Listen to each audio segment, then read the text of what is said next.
Assalamualaikum warahmatullahi wabarakatuh. Bismillahirrahmanirrahim. Alhamdulillahi rabbil alamin. Wa sallallahu wa sallama ala rasulihil amin wa ala alihi wa sahbihi ajma'in. Allahumma la sahla illa ma ja'altahu sahla wa anta ya hayyu ya qayyum taj'alul hazna in syi'ta sahla. Allahumma rzuqna al-ikhlasa fin niyyati wal qawli wal amal. Alhamdulillah, pada kesempatan kali ini kita masih mendapatkan taufik dari Allah Subhanahu wa taala sehingga bisa sama-sama berkumpul di ruang Zoom ini dalam rangka mudzakarah ilmu agama. Marilah kita sama-sama mengikhlaskan niat karena Allah Subhanahu wa taala. Teman-teman yang dirahmati oleh Allah Subhanahu wa taala, pertemuan sebelumnya sudah kita bahas ya bahwasanya ilmu Allah Subhanahu wa taala tidak bertambah ya, juga tidak berkurang. Ilmu Allah Ta'ala juga tidak berubah. Ilmu Allah Ta'ala satu, dengannya Allah Ta'ala mengetahui segala sesuatu. Dengan ilmu ini Allah mengetahui zatnya, mengetahui sifat-sifatnya, mengetahui sesuatu yang wajib akli sebagai wajib akli, mengetahui sesuatu yang mustahil akli sebagai mustahil akli, demikian juga mengetahui sesuatu yang jaiz akli sebagai jaiz akli. Dan tidak ada sesuatu pun yang tidak samar bagi Allah Subhanahu wa taala. Segala sesuatu berada di bawah ilmu Allah Ta'ala. Baik sesuatu itu sedang terjadi atau sesuatu itu telah terjadi atau itu sedang terjadi, ya. Atau seandainya sesuatu itu atau sesuatu yang tidak terjadi, ya seandainya terjadi bagaimana kejadiannya, itu Allah Subhanahu wa taala mengetahui semua itu. Allah Ta'ala mengetahui langkah semut yang hitam, ya, langkah kaki semut yang hitam, yang berada di atas batu yang hitam, di malam yang pekat, ya, tidak ada sinar bulan, tidak ada sinar lampu, sangat gelap gulita. Allah Ta'ala mengetahui langkah kaki hewan tersebut. Tidak ada satupun dedaunan yang jatuh ke muka bumi ini terlepas dari pohonnya kecuali itu diketahui oleh Allah Ta'ala. Jumlah pasir yang berada di lautan itu Allah Ta'ala mengetahuinya. Ya, jumlah pasir yang ada di muka bumi ini, baik di padang pasir ataupun di lautan, itu Allah Ta'ala mengetahui jumlahnya ada berapa. Allah mengetahui nafas-nafas penduduk surga, ya, nafas-nafas penduduk surga yang tiada akhirnya, yang tidak akan berakhir. Ya, hitungannya Allah Ta'ala mengetahui semua itu. Ya, jadi maksudnya di sini apa kesimpulannya? Bahwasanya Allah Subhanahu wa taala mengetahui semua itu dan tidak ada yang samar baginya. Nah, sekarang ya, seandainya ada sebuah ayat, ini ya, sebuah ayat ataupun sebuah hadis yang zahirnya ya seakan-akan, ini seakan-akan, bukan memang begitu maknanya, bukan. Seakan-akan makna ayat atau hadis tersebut menunjukkan bahwa ilmu Allah itu berubah. Asalnya tidak tahu sesuatu, kemudian menjadi tahu sesuatu. Nah, maka zahir ayat ini tidak boleh difahami secara zahirnya dan harus dikembalikan kepada para ulama tentang penafsirannya.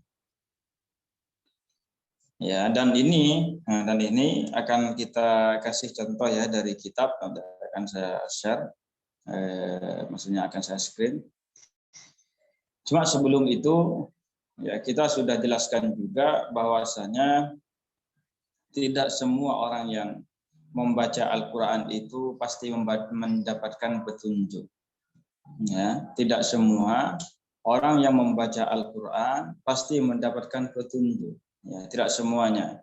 Bahkan ada ya sebagian orang mereka membaca Al-Quran, tetapi justru apa? Bukannya mendapat petunjuk, tetapi seseorang ini malah menjadi sesat. Ya. Dan ini disebutkan ya, dan ini disebutkan dalam Al-Quran. Yudhillu bihi katsira wa yahdi bihi katsira. Ya. Dengan Al-Quran Allah Ta'ala menyesatkan banyak orang, dan dengan Al-Quran Allah Ta'ala memberikan petunjuk kepada banyak orang. Makanya dalam hal ini ya, dalam hal ini penting bagi kita apa? Itu harus berguru, ya, harus berguru, tidak hanya dengan mutalaah sendiri, baca-baca sendiri, apalagi cuma bermodalkan bahasa Arab seadanya begitu, tahunya min aina anta, man anta, masbuka begitu, ya, hanya tahu seperti itu ya tidak bisa menafsiri Al-Quran. Dan terjemahan itu juga tidak mewakili, ya, terjemahan itu tidak mewakili. Ya, bahkan di sebagian terjemahan terdapat kekeliruan. Ya, makanya di sini penting ya, ini pentingnya bagi kita belajar kepada seorang guru, bukan hanya sekedar baca-baca sendiri. Makanya para ulama itu disebutkan ya, oleh para ulama, barang siapa yang belajar tanpa seorang guru, katanya apa? Fasyaikhuhus syaitan. Ya, maka gurunya itu adalah setan. Itu berbahaya. Taib. Sekarang saya akan buka dulu. Sebagaimana yang kita sebutkan tadi, terkadang ya Al-Quran itu, ya Al-Quran itu, ayat di Al-Quran mempunyai makna yang lebih dari satu. Yang mempunyai makna lebih dari satu. Sebagian makna itu benar, ya, dan sebagian lainnya itu tidak benar. Dan sebagian lainnya tidak benar. Makanya di sini ini merupakan cobaan dari Allah Subhanahu wa taala bagi para hambanya. Kalau orang mendapatkan taufik akan benar dalam menafsirkannya. Kalau orang yang tidak mendapatkan taufik, dia bisa akan tergelincir dalam menafsirkannya. Nah, di antaranya ini ayat ini ya, paling atas ini. Wa misalu dzalika, dan contoh dari hal tersebut, ya qala al-muallif rahimahullah, wa misalu dzalika, dan contoh dari hal tersebut, qauluhu ta'ala, adalah firman Allah Ta'ala, al-ana khaffafa Allahu ankum wa 'alima anna fikum dha'fa. Al-an, saya artikan ini ya perkataannya. Nanti penafsirannya bagaimana nanti kita lihat. Sekarang saya mau coba biar bisa membayangkan ya teman-teman. Saya artikan satu kata. Al-an, sekarang. Al-an maknanya sekarang. Khaffafa maknanya meringankan.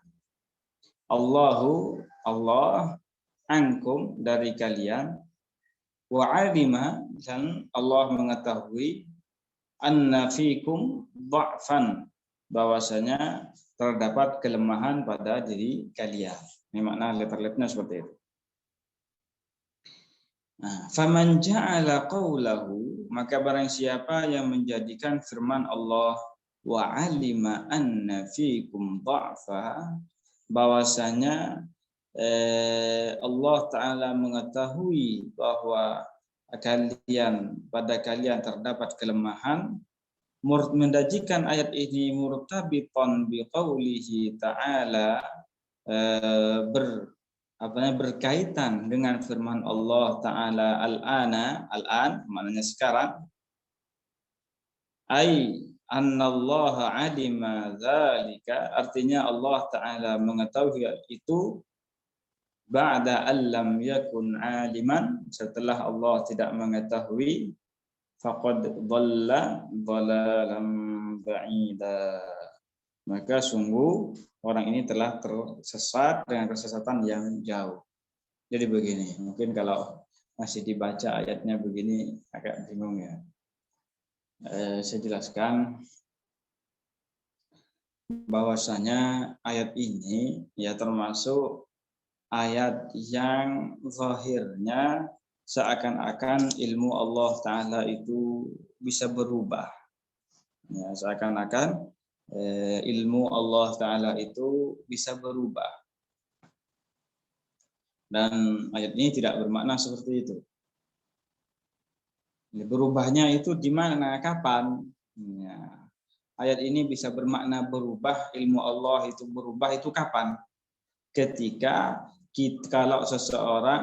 seseorang menggandengkan firman Allah wa alima anna fikum dha'fa dengan firman-Nya al-an. Ya, artinya apa kalau digandengkan seperti ini? Al-an, sekarang, dan sekarang begitu ya. Allah Ta'ala, dan ini tidak boleh ya pemahaman ini. Ini pemahaman yang salah yang saya sebutkan. Dan sekarang Allah Ta'ala mengetahui bahwasanya pada kalian ini terdapat kelemahan. Jadi apa coba? Sekarang Allah mengetahui. Ya kan?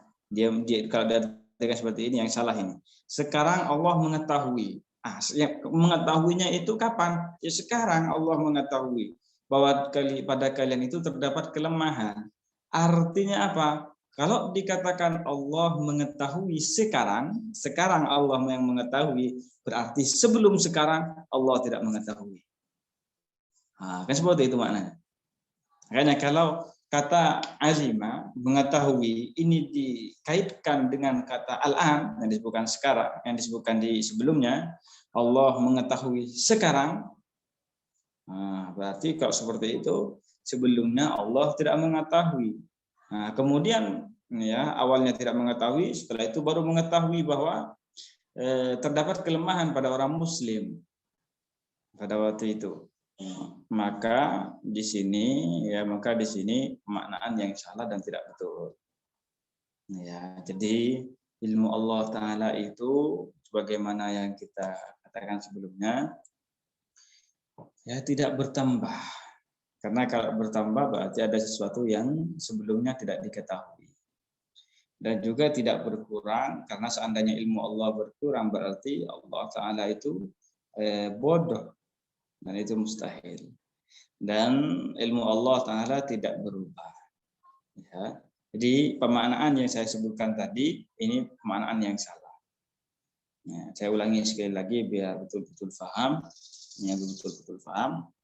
Pemaknaan yang salah tentang ayat ini ketika mengkaitkan kata wa'alima, Allah mengetahui, dengan kata sebelumnya al-an, sekarang. Sehingga kalau dikaitkan seperti itu, mana ayat ini akan bermakna dan Allah mengetahui sekarang. Jadi sekarang Allah mengetahui bahwa terdapat kelemahan pada diri kalian. Dan ini adalah sebuah kesesatan, karena hal tersebut bermakna sebelum sekarang, ya Allah Ta'ala tidak mengetahui, ya sebelum terjadinya hal tersebut Allah Ta'ala tidak mengetahuinya. Maka ini adalah suatu pemahaman yang salah dan tidak benar. Nah, sekarang kalau yang benar itu bagaimana? Jadi biar lebih mudah ya, saya coba simpulkan terlebih dahulu biar lebih mudah untuk dipahami. Ayat ini sebenarnya bercerita tentang apa? Ayat ini bercerita bahwasanya dulunya itu orang mukmin itu ketika berperang dengan orang Muslim itu 1 lawan 10. Artinya apa? Artinya kalau satu orang Muslim ini melawan 10 orang kafir ketika berperang, ini tidak diperbolehkan dalam agama Islam orang Muslim ini lari untuk mengundurkan diri. Tapi kalau semuanya saya 1 lawan 11, ya lawan 12, 13 semuanya, maka di sini diperbolehkan bagi orang Muslim untuk mengundurkan diri, ya, untuk mengundurkan diri. Ya. Tetapi kalau 1 lawan 10 itu belum boleh. Ya, jadi ini makna ayat ini. Nah, kemudian setelah itu ternyata apa? Kewajiban ini diganti. Istilahnya dalam istilah syara itu ada istilahnya ada nasakh mansukh. Jadi ada yang hukum ini dimansukh, yaitu dihapus. Di kewajiban 1 lawan 10 ini dihapus, kemudian diganti dengan 2. Ya, 1 lawan 2. Jadi kalau seumpamanya 1 orang Muslim melawan 2 orang Muslim, ya, contohnya kalau pasukan umat Islam contohnya 100 orang, kemudian pasukan lawan 200 orang, jadi 1 lawan 2 per orang, ya kan? Maka dalam keadaan seperti ini tidak boleh bagi pasukan umat Islam untuk mundur. Ya, kalau sebelumnya apa? 1 lawan 10. Artinya kalau 100 berarti berapa? 1000-an gitu, ya kan? Nah, jadi ini hukum ini makna ayat ini berkaitan dengan hal ini. Jadi makna yang betul daripada ayat ini artinya apa?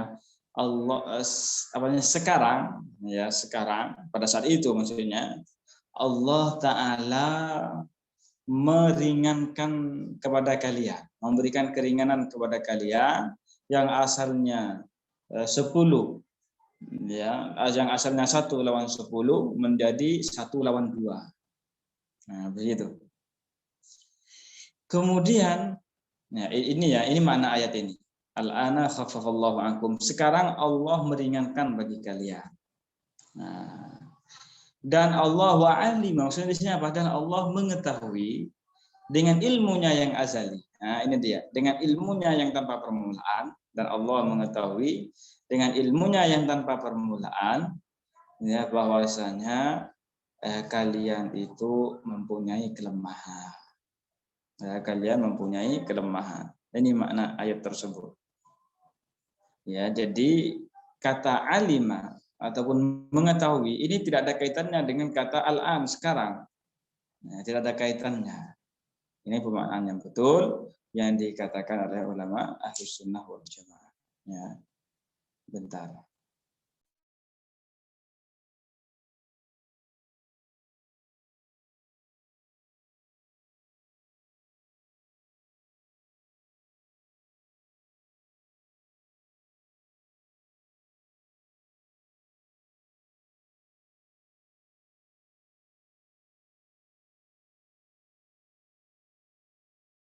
Tamam. Baik, kita sekarang baca langsung dari teks kitabnya biar lebih paham sekarang. Ini yang paling atas, ya. Nanti seperti biasa kalau teman-teman ada yang ketinggalan makna dari kitabnya bisa langsung ditanyakan di ruang chat. Nah, qala al-muallif rahimahullah wa man fahimal ma'na sahiha, wa man fahimal ma'na sahiha lil ayati, dan orang yang memahami makna yang benar tentang ayat tersebut. Apa makna yang benar tentang ayat tersebut? Ay annallaha, bahwasanya Allah Ta'ala khaffafa, bahwasanya Allah Ta'ala meringankan ankum dari sekalian, al-ana sekarang. Di sekarang Allah Ta'ala meringankan bagi kalian, maka wajiban alaikum, sesuatu yang asalnya wajib bagi kalian min muqatalati wahidin minal muslimina, dari berperangnya satu orang muslim li asyaratin minal kuffari, melawan 10 orang kafir. Ini kewajiban awalnya. Kemudian apa? Diringankan oleh Allah Subhanahu wa taala sehingga biijabi muqatalati wahidin minal muslimina, dengan mewajibkan berperangnya satu orang muslim lisnaini minal kuffari, dari melawan 2 orang kafir. Nah, ini seperti yang saya katakan tadi. Nih, saya ulangi lagi, pada awalnya itu satu orang muslim diwajibkan untuk melawan 10 orang kafir. Artinya kalau ada satu orang muslim akan berperang dengan 10 orang kafir, di sini dilarang dalam agama Islam satu orang muslim ini untuk mundur. Ya. Tetapi hukum ini kemudian apa? Dihapus, ya. Kemudian diganti dengan hukum yang lain. Apa itu hukum yang lain? Yaitu kewajiban satu orang muslim untuk melawan 2 orang kafir. Jadi kalau ada satu orang muslim bertemu dengan 2 orang kafir mau berperang, begitu ini tidak boleh mundur. Jadi ini diringankannya. Jadi diringankannya itu sekarang, pada waktu itu ya maksudnya. Ya, pada masa para sahabat. Tetapi kalau ilmu Allah Ta'ala, bahwasanya Allah Ta'ala mengetahui adanya kelemahan pada diri mereka, ini Allah mengetahui dengan ilmunya yang azali, yang ada tanpa permulaan. Ya, bukan dengan ilmu yang baru. Bukan sekarang Allah mengetahui dan sebelumnya belum mengetahui. Makanya di sini dikatakan apa? Wadzalika, dan hal tersebut, ya, dan peringanan hukum tersebut, li'annahu 'alima bi'ilmihil azali, dikarenakan Allah Ta'ala mengetahui dengan ilmunya yang azali, anna fikum dha'fan, ya, dengan ilmunya yang azali yang tanpa permulaan, anna fikum dha'fa, ya, bahwasanya pada kalian ini terdapat kelemahan, ya, bahwa pada kalian ini terdapat kelemahan. Faqad asabal haqqa wahtada li sawa'is sabil, ya, maka orang tersebut telah asabal haqq, dia telah mengenai kebenaran, maksudnya berada dalam kebenaran dan dia mendapatkan petunjuk pada jalan yang lurus, li sawa'is sabil, pada jalan yang lurus. Jadi ini ya pemaknaan ulama ahli sunnah wal jamaah tentang ayat yang tadi itu. Saya coba sebutkan tentang ayat yang seakan-akan zahirnya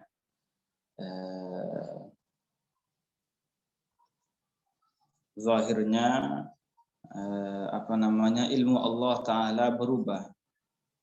Ya, ilmu Allah Ta'ala berubah.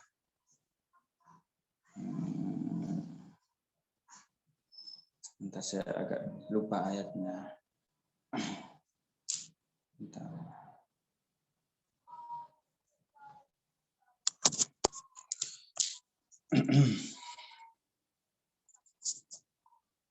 Nah, saya cek dulu daripada saya salah.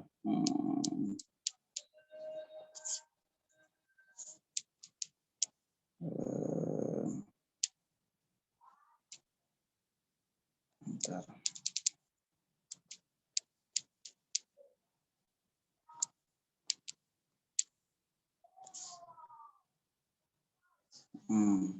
Yaitu firman Allah Ta'ala dalam surah Al-Anfal contohnya, ya, liyamizallahu al-khabitha minat tayyibi, liyamizallahu al-khabitha minat tayyibi. Jikalau zahirnya seakan-akan ini, ya, ayat ini bermakna, ya, ayat ini bermakna agar Allah Ta'ala membedakan antara yang buruk ya dari yang baik. Jadi seakan-akan ini bukan yang sebenarnya, seakan-akan ayat ini bermakna bahwasanya Allah Ta'ala itu memberikan ujian dan semacamnya begitu pada hamba agar Allah Ta'ala mengetahui siapa yang baik dan siapa yang buruk begitu. Ya. Dan ayat ini tidak bermakna seperti itu. Ya, tidak bermakna bahwasanya pada sebelumnya Allah tidak mengetahui siapa yang baik dan siapa yang buruk. Setelah itu Allah memberikan ujian bagi para hambanya. Setelah diuji, Allah mengetahui siapa yang baik dan siapa yang buruk. Nah, tidak seperti itu. Jadi, maknanya apa? Agar di sini ya untuk Allah Ta'ala akan menampakkan. Nah, ini dia. Allah Ta'ala akan menampakkan pada para hambanya, ya para hambanya yang lain, apa yang buruk seperti itu. Ini sebagian contoh daripada permasalahan ini. Baik, bentar.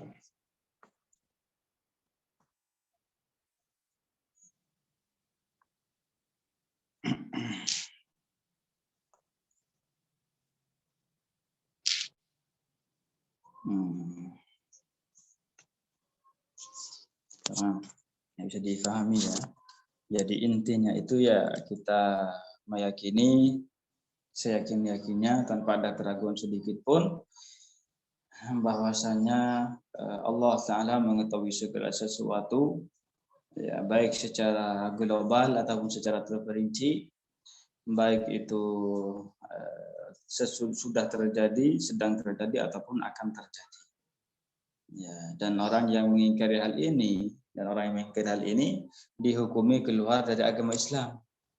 Nah, sebagaimana yang sudah saya sebutkan sebelumnya, perkataan Imam Asy-Syafi'i yang diriwayatkan oleh Al-Imam As-Suyuti dalam kitabnya Al-Ashbah wan Nadhair, bahwasanya beliau mengatakan la yukaffaru ahadun min ahli al-qiblati, tidak dikafirkan seorang dari ahlul qiblah, wastusniya min zalika, dan dikecualikan dari hal itu. Maksudnya apa ya? Dikafirkan. Siapa yang dikafirkan ini?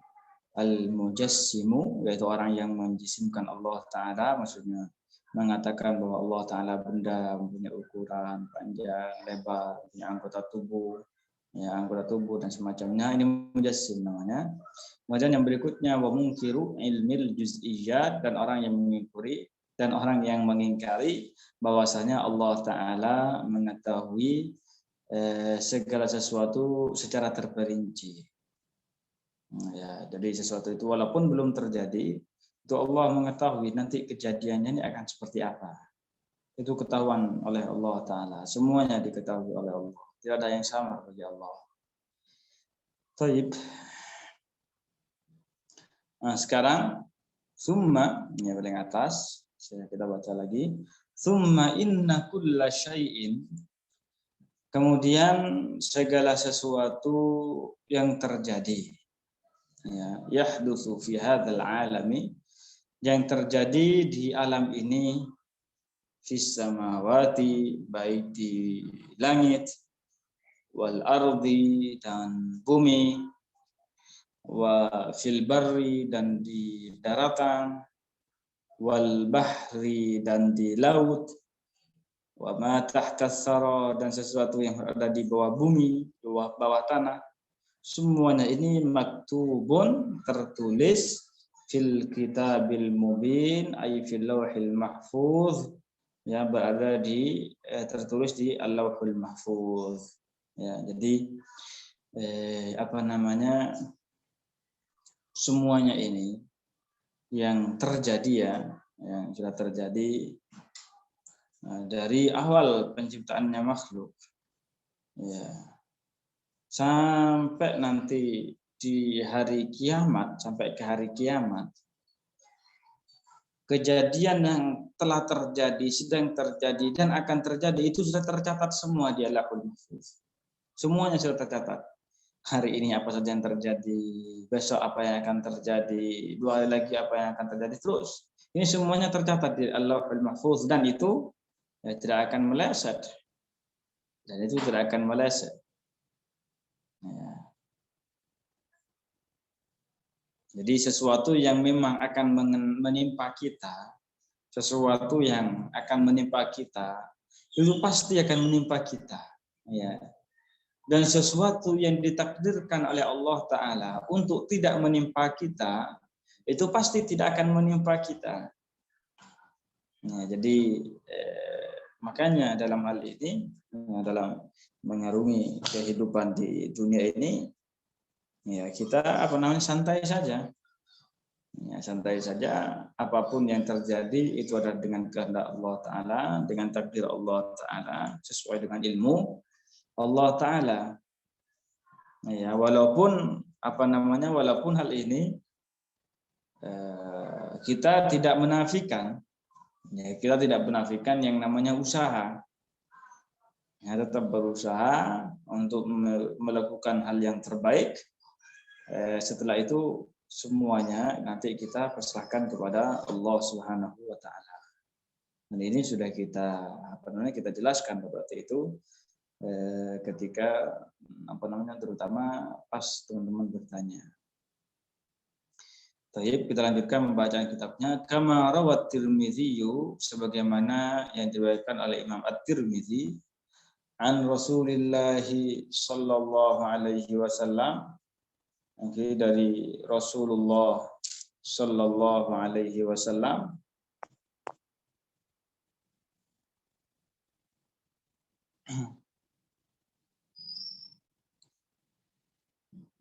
Allah Ta'ala, ya, bahwasanya Allah Ta'ala amarul qalam al-a'la, memerintah al-qalam al-a'la. Al-qalam ini salah satu makhluk Allah Subhanahu wa Ta'ala yang juga berada di arah atas. Al-qalam itu pena. Ya, al-qalam itu artinya pena. Jadi disebutkan dalam hadis ini bahwasanya Allah Ta'ala memerintahkan al-qalam, ya, memerintahkan al-qalam untuk apa? Nah, ini faqala, Allah Ta'ala berfirman, uktub maka. Nah, uktub maka. Dan tulislah apa yang telah terjadi. Ya, Allah Ta'ala memerintahkan al-qalam, yaitu pena, ya, makhluk Allah Ta'ala. Ada pena di atas, bentuknya seperti apa itu Allah alam. Ya. Tapi kita wajib mempercayai adanya itu. Jadi Allah Ta'ala memerintahkan al-qalam ini untuk menulis apa yang telah terjadi. Wa ma yakunu ila yaumil qiyamah, yang telah terjadi, yang sesuatu yang akan terjadi hingga hari kiamat nanti. Nah, itu dia. Jadi apa yang telah terjadi dari dulu, dari awal penciptaan makhluk sampai nanti hari kiamat, itu semuanya sudah ada di Allahul Mahfuz. Nah, sedangkan nanti kejadian di akhirat, ya, kemudian penduduk surga di surga nanti bagaimana dan bagaimana, kemudian penduduk neraka nanti di neraka bagaimana dan bagaimana, sampai ada tanpa akhiran. Mereka akan kekal, yang penduduk neraka kekal dalam neraka selamanya, penduduk surga akan kekal dalam surga selamanya. Hal ini tidak ada di Allahul Mahfuz. Ini tidak tertulis di Allahul Mahfuz. Baik, ini ya, diharapkan bisa difahami dengan betul. Semoga ini suara saya masih jelas ya. Nah, di sini padam lampu ini.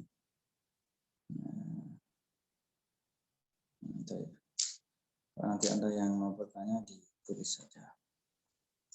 Sekarang ini masih, ya, beliau kembali membahas tentang makna ataupun penjelasan tentang perkataan Imam Ibnu Asakir.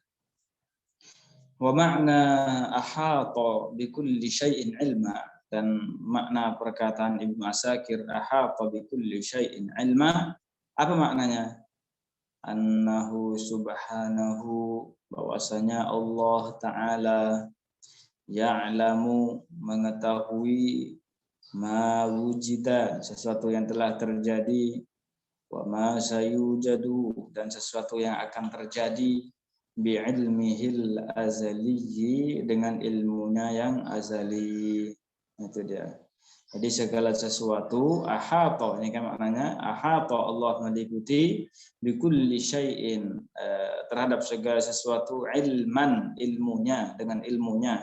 Jadi dengan ilmunya Allah Ta'ala yang azali, Allah mengetahui segala sesuatu yang telah terjadi, yang sedang terjadi, yang akan terjadi, yang tidak terjadi, seandainya terjadi bagaimana kejadiannya, itu Allah mengetahui.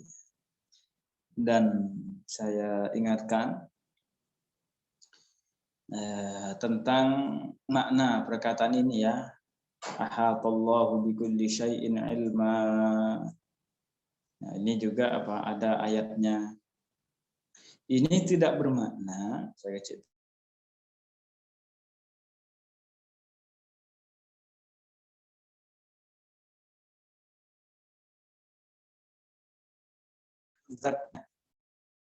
saya ulangi. Allah Ta'ala tidak meliputi segala sesuatu dengan zatnya.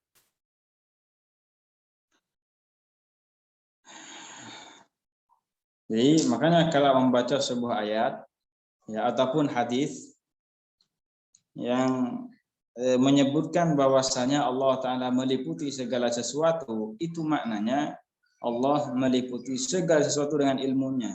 Maksudnya Allah mengetahui segala sesuatu. Bukan zat Allah Ta'ala itu meliputi segala sesuatu alam. Jadi kalau saya kasih contoh begini ya. Ini ada benda kecil ini kan.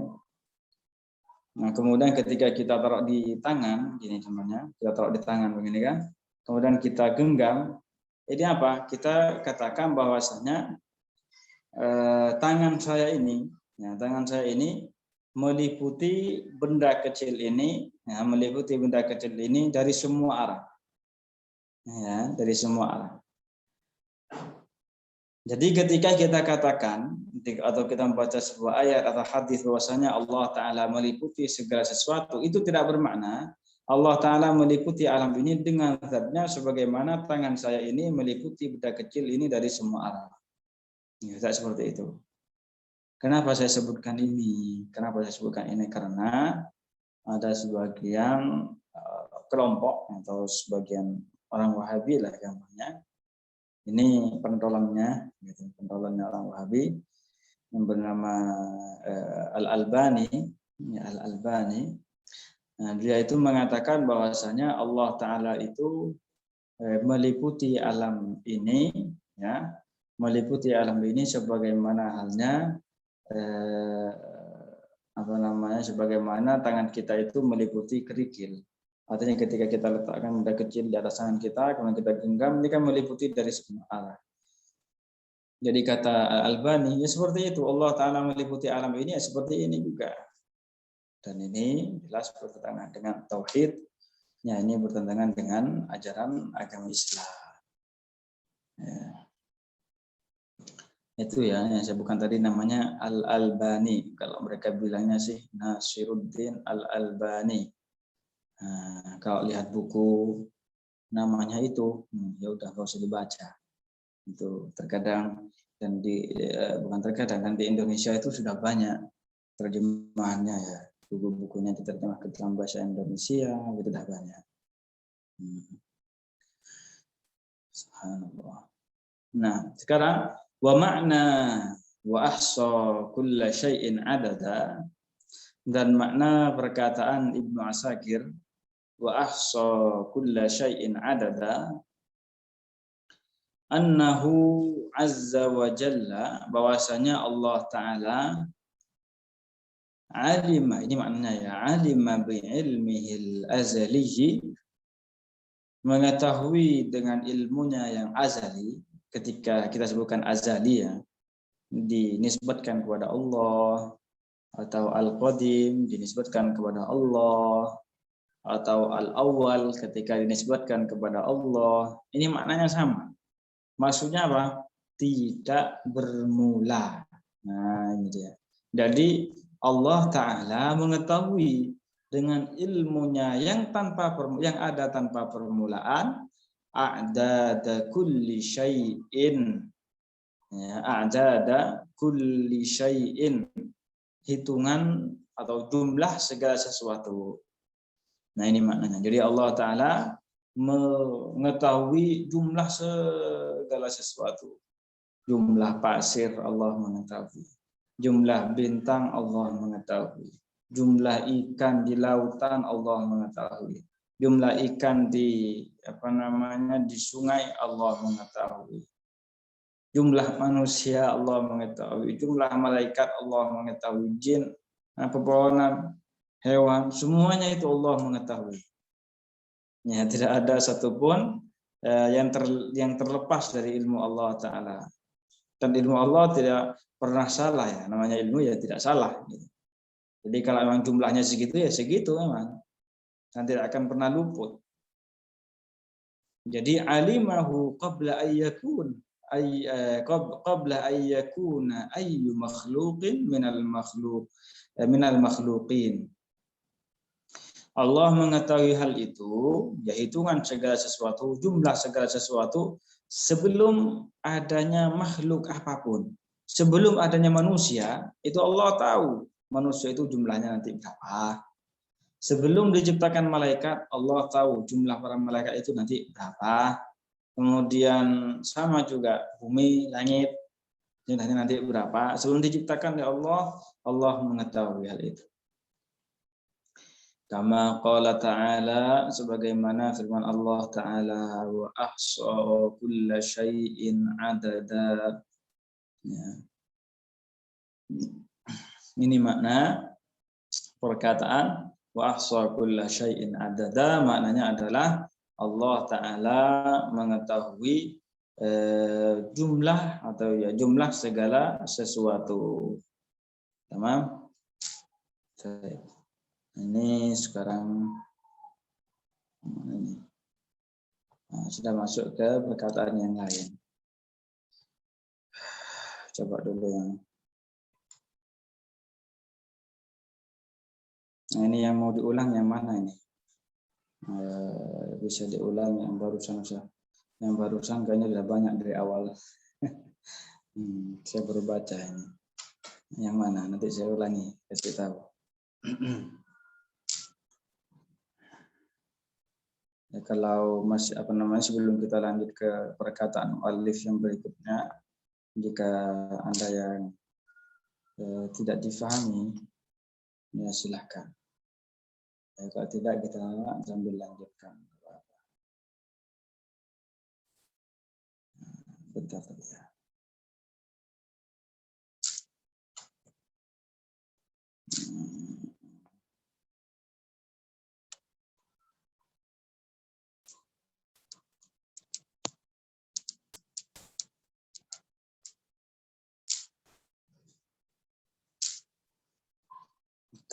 Kita lanjutkan dulu, memang belum ada.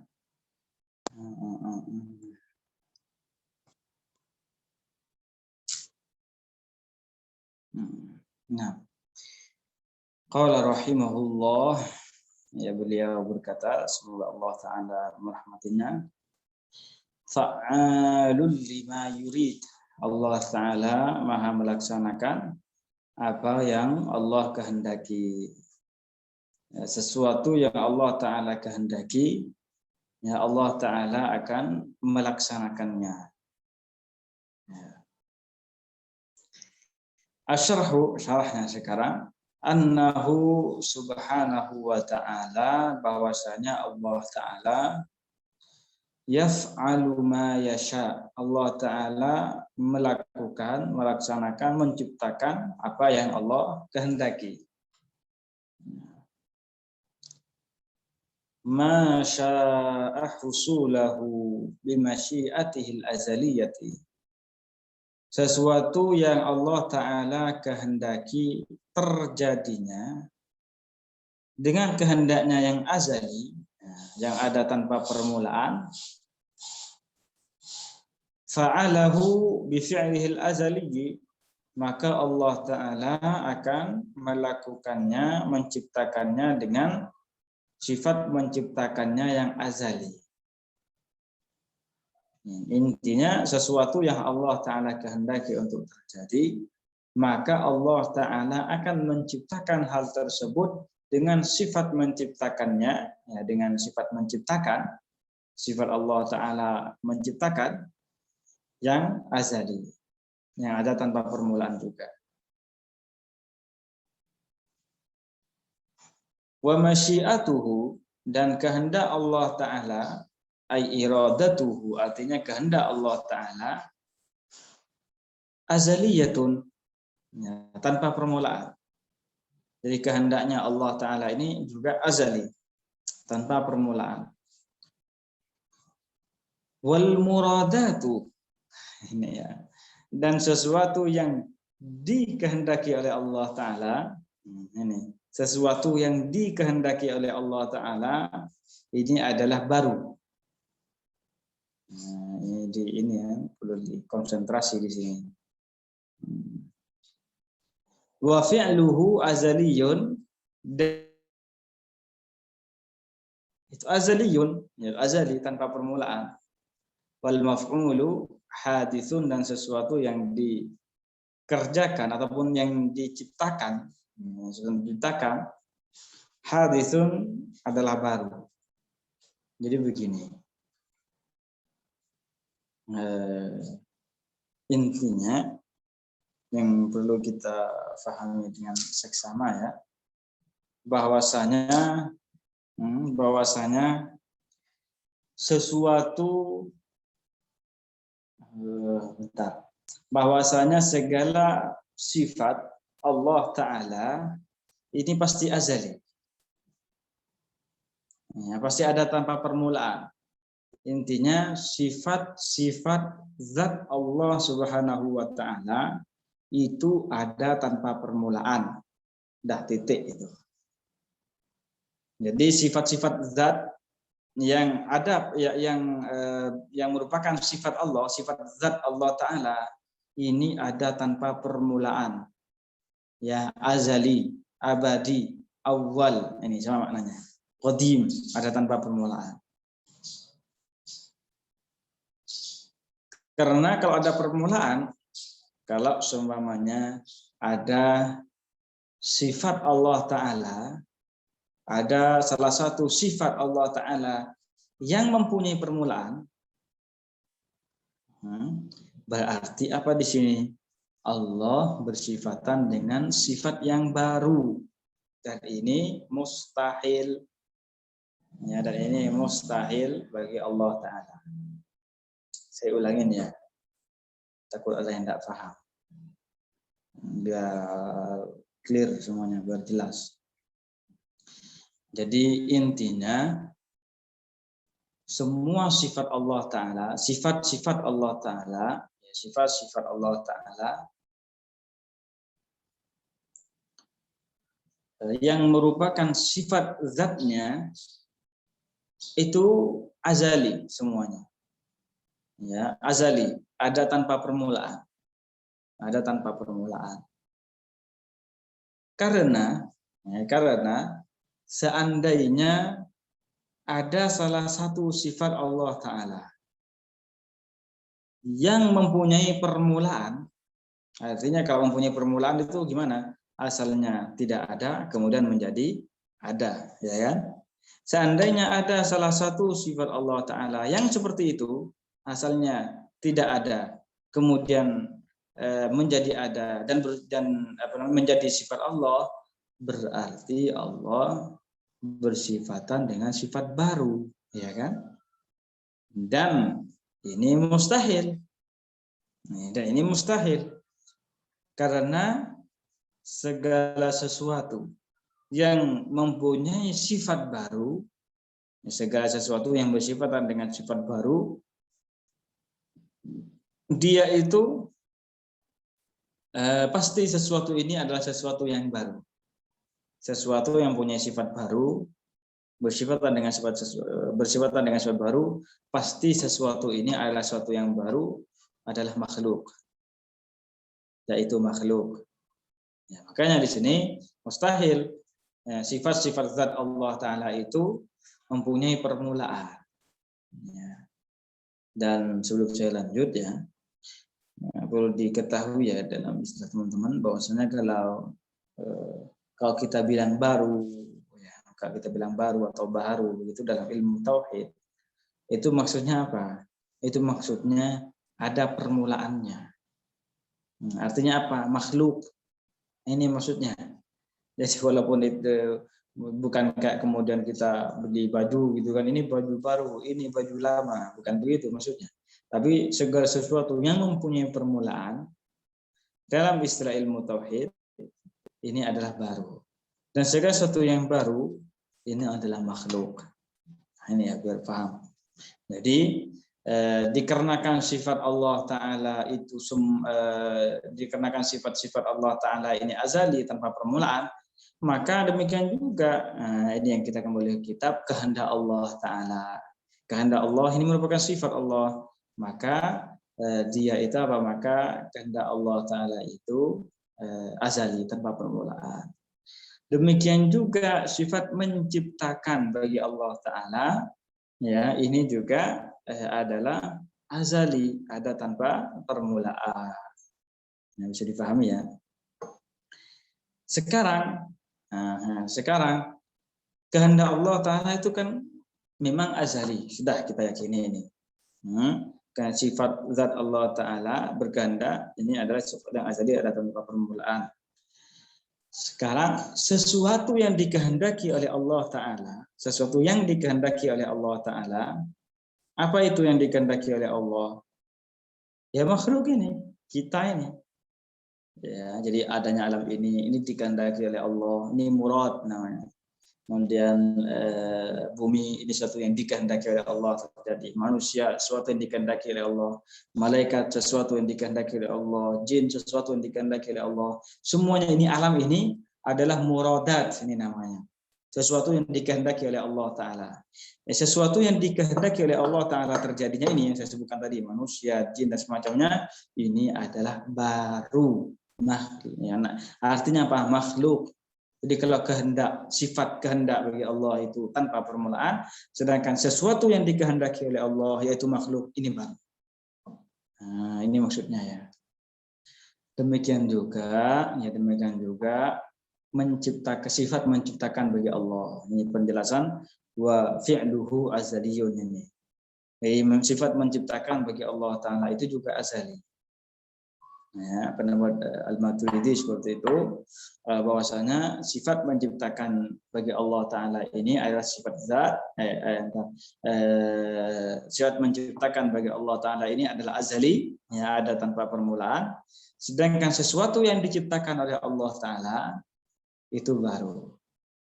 Nah, seperti ini istilah ibarah ulama tauhid yang seperti ini. Ya, makanya saya jelaskan mungkin agak lebar. Ya, biar tidak terjadi kesalahpahaman. Baik, kita lanjutkan sedikit sambil nunggu Ustaz Khudri ini. Nah, wala tataghayyaru masyiatullahi azza wajal, dan masyiah atau kehendak Allah Ta'ala itu tidak akan berubah. Li'anna taghayyura yahsulu fil makhluqin, dikarenakan perubahan itu terjadi pada makhluk. Wa huwa akbaru alamatil hudus, dan ini merupakan tanda bahwa sesuatu ini, tanda terbesar bahwa sesuatu ini adalah baru. Jadi saya jelaskan ulang bahwasanya kehendak Allah Ta'ala itu tidak akan berubah. Ya, kehendak Allah tidak akan berubah. Tidak akan berubah dengan doanya orang yang berdoa, sedekahnya orang yang bersedekah, salatnya orang yang salat, doanya orang yang berdoa, menolongnya orang yang menolong, silaturahimnya orang yang silaturahim, dan apapun yang lainnya, itu kehendak Allah tidak akan berubah dengan hal itu semua. Dan ini sudah saya jelaskan ya pada pertemuan sebelumnya. Nah, sudah kita jelaskan pada pertemuan sebelumnya, jadi saya nggak akan menjelaskan panjang lebar di sini. Cuma saya akan sedikit kembali menjelaskan tentang kemustahilan sifat berubah bagi Allah Ta'ala. Kemustahilan berubah ya pada sifat masyiah ataupun kehendak Allah Subhanahu wa Ta'ala. Jadi begini, sesuatu yang berubah itu pasti membutuhkan kepada yang merubahnya. Jadi kayak saya contohnya ya, ini kan berubah. Yang paling yang apa namanya yang banyak sekali kelihatannya apa coba? Ketika lahir kita kan tidak langsung lahir keluar dari perut ibu langsung besar begini gitu. Jadi brojol bluk begitu besar begini kan tidak. Saya apa kecil itu. Ya, berapa kilo itu mungkin. Ya, ukurannya seperti ini. Nah, nanti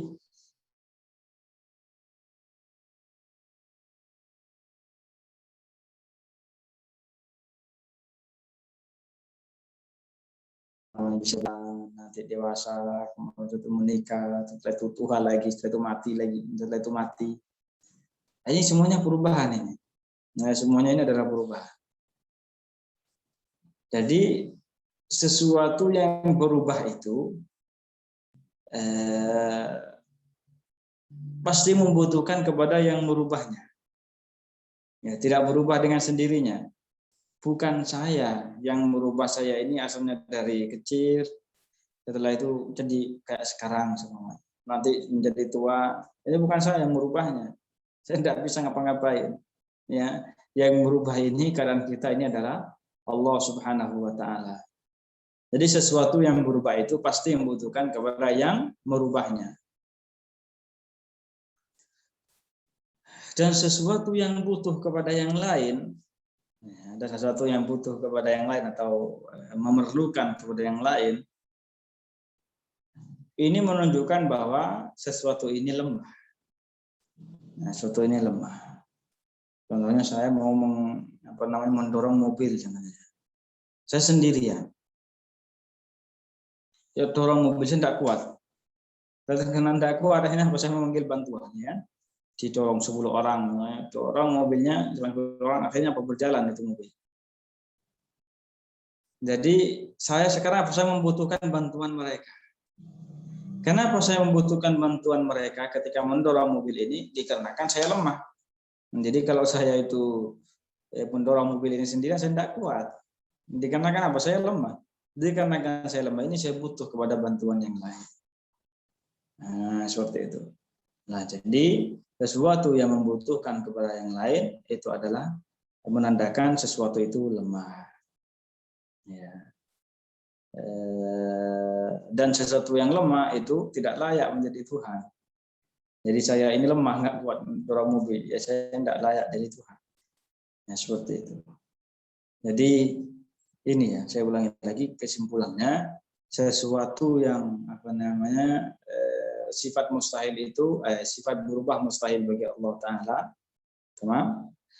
Dikarenakan sesuatu yang berubah pasti membutuhkan kepada yang merubahnya. Dan sesuatu yang membutuhkan kepada yang lain pasti dia lemah. Dan sesuatu yang lemah tidak layak menjadi Tuhan, makanya mustahil bagi Allah Ta'ala bersifatan dengan sifat lemah. Ya, bisa difahami ya. Kemudian ini sudah saya jelaskan lagi waktu dulu, tapi yang apa saya ulangi lagi karena semakin kita sering mendengar ya, tentang sebuah ilmu, nanti semakin akan menancap dalam hati kita dan tak akan lupa. Kalau ditanya apa dalilnya dari Al-Quran bahwasanya Allah Ta'ala itu tidak berubah atau berubah itu mustahil bagi Allah Ta'ala, yaitu kisah perdebatan Nabi Ibrahim alaihissalam dengan kaumnya, yaitu ada yang menyembah matahari, ada yang menyembah bulan, ada yang menyembah bintang. Jadi Nabi Ibrahim berdebat dengan kaumnya, mengatakan kepada kaumnya bahwasanya matahari ini tidak layak jadi Tuhan, bulan tidak layak menjadi Tuhan, bintang tidak layak jadi Tuhan. Kemudian apa alasan beliau ini, dalil akal beliau ini? Beliau mengatakan, la uhibbul afilin. Jadi sesuatu yang berubah dari satu keadaan ke keadaan yang lain itu tidak layak menjadi Tuhan. Ini dalil Nabi Ibrahim alaihissalam. Ya, dalil Nabi Ibrahim alaihissalam. Dan ini pula dipuji oleh Allah Ta'ala dalam Al-Quran. Tilka hujjatuna. Disebutkan dalam Al-Quran bahwasanya hujjah Nabi Ibrahim ini adalah hujjah kami. Hujjah Allah, hujjah kami. Dalam Al-Quran seperti itu disebutkan. Ini dipuji, maksudnya dipuji hujjah tersebut oleh Allah Subhanahu wa Ta'ala. Ya, kemudian coba kita perhatikan ya, matahari. Matahari itu matahari makhluk apa bukan? Ya, makhluk ya, pasti itu kita akan mengatakan makhluk. Makhluk itu apa? Diciptakan. Ya. Makhluk itu artinya dalam bahasa Indonesia diciptakan. Pertanyaan berikutnya, kita menyaksikan tidak matahari itu diciptakan? Jadi kita keluar dari perut ibu gitu, belum ada matahari, gelap. Setelah itu baru kemudian matahari diciptakan, kita melihatnya diciptakan. Begitu enggak? Kan tidak. Kita keluar dari perut ibu sudah ada matahari, ada bulan, ada bintang. Sekarang kita mengatakan matahari itu makhluk. Mana dalilnya? Ya kan? Mana apa dalilnya bahwasanya matahari ini makhluk? Apa buktinya bahwa matahari ini makhluk?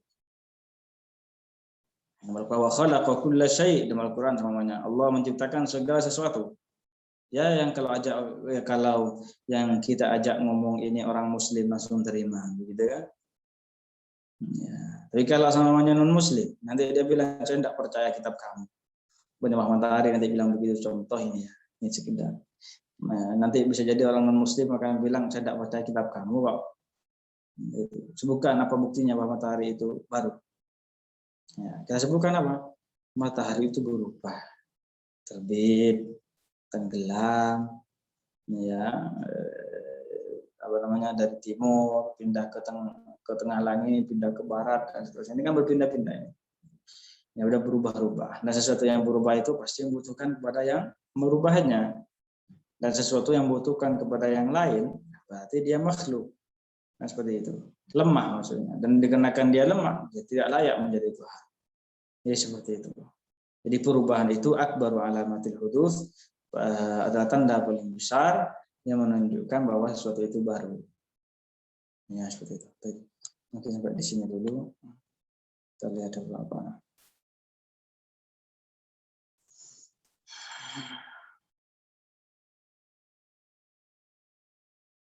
Ya, jadi ya termasuk itu juga. Jadi berubah dari tidak ada menjadi ada. Atau asalnya diam menjadi bergerak, asalnya duduk menjadi berdiri, kemudian apa namanya, melangkahkan kaki kanan, kemudian kiri, yang asalnya melek gitu kan, asalnya melek, kemudian ketika ngaji langsung ngantuk semua. Ini terjadi ini katanya. Jadi ini perubahan. Ini juga perubahan. Jadi yang biasa terjadi, perubahan yang terjadi ini semuanya menunjukkan bahwa sesuatu itu adalah sesuatu yang baru.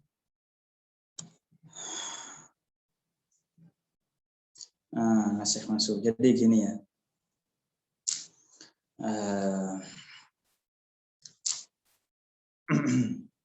Jadi terkadang itu ada sebuah ayat ya dalam Al-Quran bahwasanya hukum suatu perkara ini kayak gini, ini hukumnya. Ini turun ayat itu. Jadi turun sebuah ayat yang menjelaskan bahwasanya hukum sebuah permasalahan adalah seperti ini. Contohnya gitu ya. Setelah itu, selang beberapa waktu gitu ya, selang beberapa waktu turun ayat lain, contohnya ini, turun ayat lain yang menyebutkan bahwasanya hukumnya ini berbeda dengan yang pertama. Satu permasalahan, tetapi apa? Hukumnya berbeda. Kalau seperti itu, kalau turun ayat berikutnya yang menjelaskan bahwasanya hukumnya berubah, berarti ayat yang pertama ini mansukh namanya. Mansukh itu apa artinya? Dihapus. Artinya bahwa hukum tersebut tidak diberlakukan lagi. Sedangkan ayat yang kedua, yang turun yang kedua kalinya ini disebut dengan nasikh, yaitu yang menghapus. Artinya apa? Ini hukum yang diberlakukan.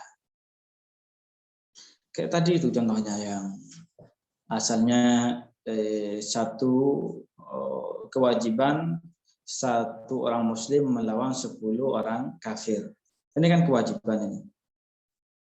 Nah, setelah itu ini hukum yang diturunkan oleh Allah Ta'ala. Setelah itu selang beberapa waktu contohnya nanti hukumnya ini dirubah, turun ayat yang lain yang menunjukkan bahwasanya tidak wajib lagi satu orang muslim melawan 10, tapi kewajibannya apa sekarang?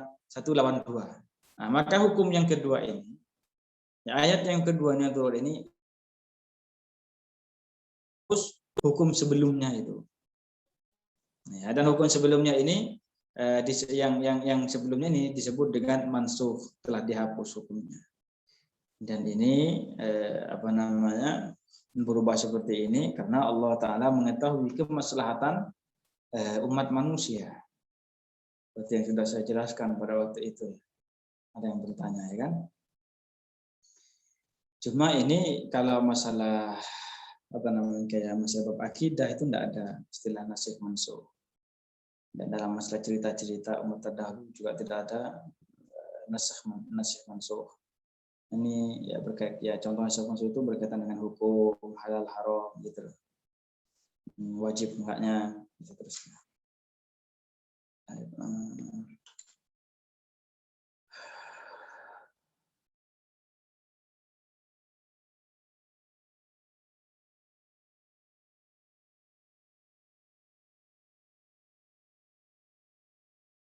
Ya bisa dikatakan seperti itu, tidak apa-apa, Mas David. Tidak apa-apa. Jadi contohnya, ini kan kalau saya diam ini kan berarti apa juga tidak ada pergerakan, ya. Nah, dan setelah itu, ini sekarang tidak ada pergerakan. Setelah itu saya gerakkan tangan saya. Ini kan pergerakan ini kemudian apa menjadi bergerak. Dan ini kan juga jadi dari tidak ada menjadi ada, berubah dari tidak ada menjadi apa? Ada apa yang berubah di sini? Yang asalnya tidak ada, yaitu pergerakan. Kemudian setelah itu menjadi ada, apa yang ada? Yaitu pergerakan. Jadi pergerakan asalnya tidak ada, kemudian pergerakan tangan saya contohnya ini, contohnya ya, ini pergerakan tangan saya sekarang ini tidak ada. Ya. Kemudian setelah itu saya gerakkan tangan saya ini sekarang pergerakannya sudah ada. Nah, ya, dan ini diciptakan oleh Allah Subhanahu wa taala, Allah yang menciptakan. Jadi adanya pergerakan tangan saya ini setelah tidak bergerak, ini merupakan tanda makhluk yang paling menonjol, yang paling besar.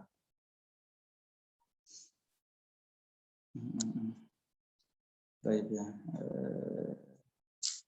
Kalau memang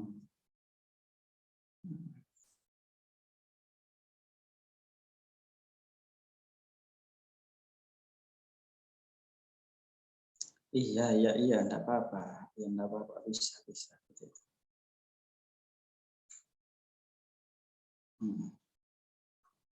Nah.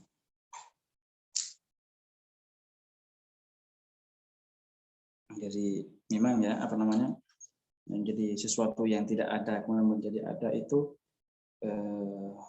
yang mudah untuk difahami ya kayak gitu, rasanya tidak lahir dan menjadi lahir. Tapi sebenarnya itu lebih umum dari itu semua.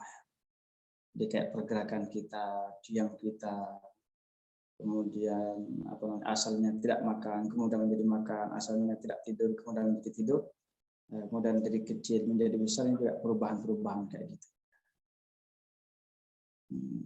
Termasuk dalam kaidah itu.